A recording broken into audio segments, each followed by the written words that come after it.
Ma mère est d'origine rwandaise. Elle est arrivée en Belgique à la fin des années 70 et mon père est belge. Je suis originaire de l'Afrique de l'Ouest, donc papa guinéen, maman sénégalaise, mais famille qui a vécu en Guinée toute leur vie. Né au Libéria, grandi l'enfance à Paris et puis voilà toute mon adolescence à Bruxelles. Donc je suis d'origine congolaise. Euh, des parents, en tout cas je suis originaire du Kasaï, mais né au Katanga. Euh, Bruxelles, c'est vraiment une ville comme moi, hein, où il y a beaucoup de Zineke, enfin, il y a des gens qui viennent de partout, qui se rencontrent et puis qui font des enfants. Et c'est une ville où il y a énormément de mixité, de diversité. Ah, pour moi, Bruxelles, c'est la multiculturalité, c'est le vivre ensemble. C'est plus de 180 nationalités différentes qui se côtoient au quotidien et qui arrivent à faire ce côté que j'adore d'ailleurs du bruxellois, c'est le côté zineke. Voilà, moi je dis je suis un catcheux de Bruxelles et je suis le petit zineke de Bruxelles. Quand je regarde au moment où je suis venu ici à Bruxelles, ce que j'attendais de toutes les formations que j'ai eues dans cette université, il y a une grande déception. J'ai l'impression que Bruxelles, en tant que ville cosmopolite, en tant que le cœur de l'Europe, etc., ne gère pas cette diversité de façon positive. Parce que j'avais le regard des autres, j'avais le sentiment d'être différent, le sentiment de ne pas être une personne adaptée à la société dans laquelle je vivais. Donc il y a aussi le fait que je suis une femme et une femme d'origine étrangère. Ça fait que voilà, il y a certains obstacles que peut-être des hommes d'origine belge ne rencontrent pas et des choses pour lesquelles il faut se battre sans doute plus que des hommes d'origine belge. Mais en même temps, moi j'ai toujours fermé la porte à ça, c'est-à-dire que je me suis jamais interdit d'aller quelque part ou de dire ce que je pense ou de me présenter sur une liste électorale en raison de ça.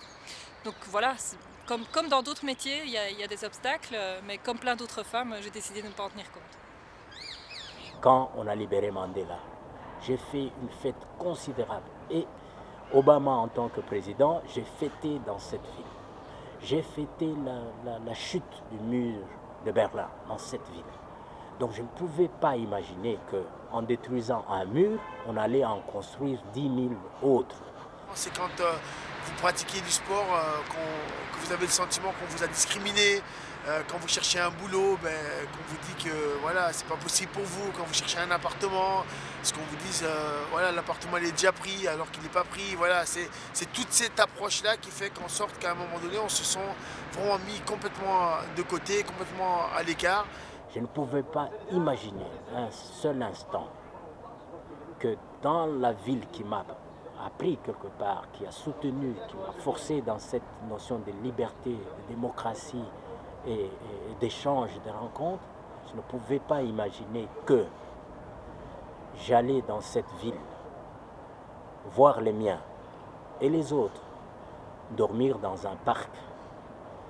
Je ne pouvais pas imaginer que dans cette ville, on resterait silencieux par rapport aux crimes qui se passent, donc tous les morts qu'on a dans la mer Méditerranée et tout le bazar. Je ne pouvais pas imaginer qu'au cœur de l'Europe, de Bruxelles, j'allais vivre ça. Alors aujourd'hui, on a beaucoup de tensions. On a effectivement, je dirais, l'immigration qui est devenue beaucoup plus forte en Belgique. Et des gens essaient de se protéger indirectement à travers des difficultés qu'ils rencontrent au quotidien, parce qu'ils n'ont pas de travail, parce qu'ils ont effectivement des difficultés dans leur vie au quotidien. Alors on essaie aujourd'hui de retrouver un peu ce sentiment que j'ai retrouvé dans les années 80 en France, où on dit c'est de la faute aux étrangers, que je ne retrouvais pas en Belgique à l'époque. Mais ça s'entend de plus en plus. Ça se voit de plus en plus. Et alors, ce qui est le plus effrayant, c'est justement cet anti-islam qui prend une proportion effrayante aussi en Belgique et en Europe plus particulièrement. Le fait que ma mère a vécu au Rwanda avant de venir en Belgique des discriminations importantes dans sa famille et par après aussi, puisque malheureusement ma famille a été victime du génocide au Rwanda en 1994, ça a forgé ma personnalité et aussi ça m'a poussé à m'engager aussi ici aujourd'hui et pour ma ville. Donc j'interroge cette ville. Comment comment est-ce possible que les enfants qui sont nés ici arrivent à détruire leur propre ville? Quel est le rôle de cette ville par rapport à cette nouvelle génération? C'était de revendiquer mon identité que j'étais, mais tout en m'adaptant et en respectant les valeurs du pays dans lequel je vis. On a régressé dans toutes les valeurs. On a régressé dans la perception qu'on a les uns des autres. C'est une régression par rapport à la façon dont moi je suis venu. Je suis venu par une voie normale, digne. Ils doivent suivre un fil pour recevoir un vêtement, pour avoir une casquette. Je trouve, non, c'est inexplicable. Et ça m'interroge aussi. Je demande, Bruxellois, réveillez-vous. Belgique, réveillez-vous. Où êtes-vous pour être inactif par rapport à ce qui se passe à quelques mètres de chez vous? Et donc là, tu te dis, waouh, c'est difficile. Hein? Et donc, tu n'as plus de mots, tu ne sais plus t'exprimer. Et tu deviens toi-même violent, tu deviens toi-même xénophobe et un peu raciste. Parce que tu te dis, s'ils le sont avec moi, moi je vais le devenir avec eux aussi. Et donc voilà, et ça crée un peu une espèce de tension. À un Congolais, vous pouvez le dire, je suis allé aux États-Unis, je suis allé tatata. Aussi longtemps que vous n'avez pas fait Bruxelles, la Belgique, c'est comme quelque chose vous manque. Donc c'est un centre.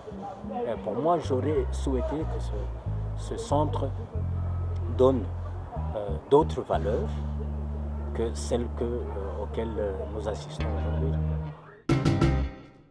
La jeunesse multiculturelle est en marche dans cette ville.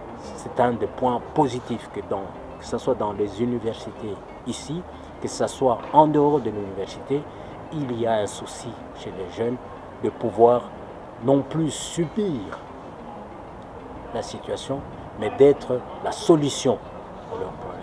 Donc je pense que nous pouvons caler dans des projets qui permettent cette rencontre au lieu de créer des séparations. Mon père disait souvent la différence entre l'Afrique et l'Europe. Parce qu'en Afrique, quand on se lève le matin, la première chose qu'on fait, c'est qu'on va toquer sur son voisin pour voir si tout va bien. Et ici en Europe, on vit, on regarde par la porte la personne qui passe dans le couloir, mais on n'a jamais parlé avec elle. Et donc en discutant avec les gens, on apprend à les connaître. Et je pense que justement en apprenant à connaître l'autre, on n'a plus du tout ces appréhensions qu'on peut avoir. Et puis il faut lutter contre les discriminations partout. Hein. Je veux dire, on sait bien que l'histoire coloniale notamment n'est pas assez enseignée et pas assez connue de la part des personnes d'origine africaine, mais aussi de la part de l'ensemble de la population, de l'ensemble de la société. Et donc il faut lutter contre les discriminations dans les esprits, notamment en enseignant mieux l'histoire et en luttant contre les discriminations de toutes les manières, que ce soit auprès des employeurs, que ce soit auprès des discothèques, auprès des propriétaires qui louent des biens. Il y a vraiment encore énormément de choses à faire pour que les discriminations quittent l'esprit des gens. C'est plus qu'un défi. Je pense que c'est vraiment ce qui va permettre à Bruxelles de peut-être sortir de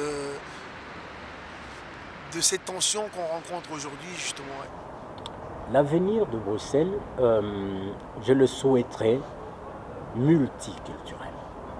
C'est ça, Bruxelles. Ça doit être construit comme cela, parce que ça se donne ce poids-là.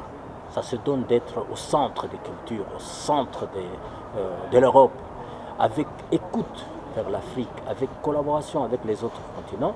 Donc je me dis, quand vous avez cette possibilité de prendre les institutions européennes ici, vous devez réfléchir dans la diversité. La diversité, c'est la vie. L'uniformité, c'est la mort. Donc vous devez travailler là-dessus. Vous devez travailler dans cette richesse qui est la diversité. Ces Africains qui sont à Bruxelles aujourd'hui se sentent de mieux en mieux intégrés, parce que c'est vrai qu'il y a beaucoup de revendications souvent de la part des Africains, et moi ce que je leur dis aussi, mais il ne faut pas seulement revendiquer, il faut aussi participer à l'émancipation justement de la société bruxelloise, de la société belge dans sa généralité, et c'est en contribuant justement de cette manière-là qu'on peut y arriver. Parce que je pense qu'il y a une grande richesse dans cette communauté d'origine africaine. Mais cette richesse qu'elle a, elle doit aussi pouvoir l'apporter et la montrer au quotidien à la Belgique pour que justement on soit considéré comme étant une communauté aussi très importante dans la société bruxelloise. On a une vraie responsabilité, les Bruxellois tous ensemble, et en particulier les hommes et les femmes politiques, à donner des chances à chacun. Qu'est-ce qui fait que aujourd'hui, que ce soit dans mon pays d'origine, si je me promène avec un Belge ou un Blanc, n'importe un Européen, comment ça se fait que même dans mon propre pays, le mien lui font plus confiance à lui qu'à moi? Comment ça se fait que si ici, malgré les études que j'ai, c'est toujours le même problème? Si je me promène avec un Européen, etc., on aura toujours tendance à lui faire plus confiance à lui qu'à moi. Comment ça se fait? D'où viennent ces préjugés? D'où viennent ces stéréotypes?